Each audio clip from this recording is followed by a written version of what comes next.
और दूसरी पारी में नहीं, लेकिन इस बार भी अगर आप देखोगे जो पहले सेशंस में जो दिक्कतें थी, इनफैक्ट पहले सेशंस में नहीं कहूंगा मैं, पहले जो 2 मैचेस में जो दिक्कतें आ रही थी, हम बात करते हैं यार हम सीख कर आ रहे हैं, हम बेंगलोर से सीखे, हम पुणे से सीखे, लेकिन आप क्या सीखे हो वो सीख शायद यहां पर नजर नहीं आ रही है, क्योंकि जिस तरीके से दिवाली चली गई, लेकिन दिवाली सिंगल सेल जो है,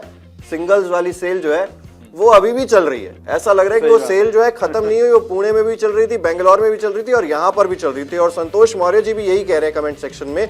कि कैप्टेंसी जो है वो कहीं ना कहीं सवालों के घेरे में एक बार फिर से आ जाती है, क्योंकि जो नया बल्लेबाज आया या फिर जो पुराना भी, क्योंकि हम देख रहे हैं डेरिल मिचेल को कितनी ज्यादा यहाँ पर दिक्कत हो रही है, क्योंकि गर्मी ऑब्वियसली सभी को दिक्कत हो रही है, मुंबई में इतनी ज्यादा ह्यूमिडिटी है और बार बार वहां पे ड्रिंक्स ब्रेक लेना पड़ रहा है, आपको ब्रेक्स लेने पड़ रहे हैं वहां पर। लेकिन उस बीच अगर आप एक बल्लेबाज को सिंगल देके आसानी से दूसरे छोर पर, वो भी इजी सिंगल्स, जो उसने टहलाया गैप में चली गई, वो आराम से चलते चलते सिंगल लेके दूसरे छोर पर जाके खड़े हो गए डेरिल मिचेल, तो उनको ज्यादा परेशानी नहीं हो रही है। तो दैट इज द पॉइंट जो मैं बात कर रहा हूं कि इजी सिंगल्स जो ये दिवाली सेल चल रही है, ये कब खत्म होने वाली है, ये सवाल रोहित शर्मा पर आकर खड़ा हो जाता है भाई। बिल्कुल, और रोहित शर्मा को सोचना चाहिए कि आपके पास ज्यादा रन्स नहीं है कमाने के लिए, भले ही आप पहली बॉलिंग अभी कर रहे हो, आपको ध्यान रखना चाहिए कि आपके पास अगर 200 भी टारगेट हुआ चौथी पारी में, तो भी आपको चेस करने में नानी याद आ जाएगी, पसीने छूट जाएंगे इस विकेट पर और इस गर्मी में। रोहित शर्मा तो बचपन से ये गर्मी देख रहे होंगे,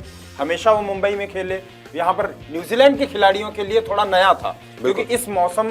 के अनुसार वो उनकी बॉडी नहीं तैयार है, फिर भी आप प्रेशर नहीं बना पा रहे हो। सवाल ये है कि अपने घरेलू मैदान पर अगर आप टॉस हारने के बावजूद और आपको लगता है कि भाई पहले वो टॉस जीत गए तो एज उनके पास है, यही तो भारत की ताकत होती थी एक दौर में। आप टॉस जीते या हारे उससे मतलब नहीं होता था कि आप शिकंजा कस लेते थे किसी भी तरीके से। यहां पर अगर वो 192 पर 6 विकेट है उनके, तो ये मैं नहीं मानूंगा कि भारतीय टीम ने शिकंजा कसा है, ये 122 होते तो हम कह सकते थे कि शिकंजा कसा है। यहां पर जरूर न्यूजीलैंड की टीम आगे है, और ये जो इजी सिंगल्स हैं, एक भी बाउंड्री लग जा रही है तो तुरंत वहां पर फील्डर भेज देते हैं, एक 6 लगाया, आसपास भी आप देखोगे ना, short fine leg long off पर खड़ा कर दिया फील्डर। ये कैप्टेंसी जो स्टाइल है, हम लोग बात कर रहे थे लंच ब्रेक में, सर बोल रहे थे कि ये, और मुरली कार्तिक भी बोल रहे थे कि ये T20 स्टाइल में कैप्टेंसी क्यों टेस्ट में, और ये T20 स्टाइल वाली कैप्टेंसी खामियाजा भुगता रही है बेंगलुरु में भी, पुणे में भी।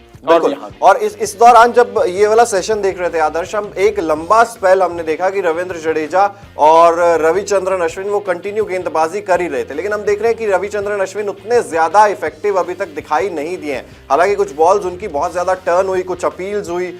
एक डिसीजन पर तो वहां पर आउट दे भी दिया था, बट वो ग्लव पर लगकर गई थी तो LBW हो नहीं पाया।